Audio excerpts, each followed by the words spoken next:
नमस्कार, आपण पाहताय लोकराज्य न्यूज 24। पाहुयात महत्त्वाची बातमी। पुण्यातून एक धक्कादायक बातमी समोर आली आहे। घराजवळ राहत असलेल्या तरुणाकडून स्वच्छतागृहात चिमुरडीवर लैंगिक अत्याचार झाल्याची घटना उघडकीस आली आहे। ही घटना पुण्यातील कोंढवा परिसरात घडली आहे। या प्रकरणी पोलिसांनी कारवाई सुरू केली आहे। या प्रकरणी पीडितेच्या आईने कोंढवा पोलीस ठाण्यात तक्रार दिली। यावरून एका अल्पवयीन तरुणाच्या विरोधात गुन्हा दाखल करण्यात आलाय। मिळालेल्या माहितीनुसार पीडित मुलगी आणि आरोपी हे एकाच परिसरात राहतात।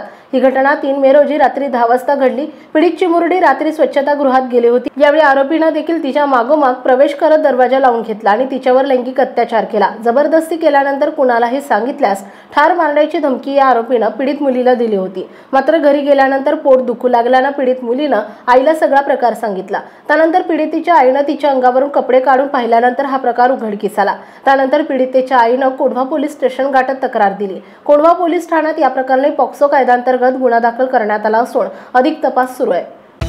महाराष्ट्रातील महत्त्वाच्या आणि ताज्या बातम्या पाहण्यासाठी आजच आमच्या लोकराज्य न्यूज 24 न्यूज चॅनलला YouTube वर सबस्क्राइब करा आणि बेल आयकॉन प्रेस करा।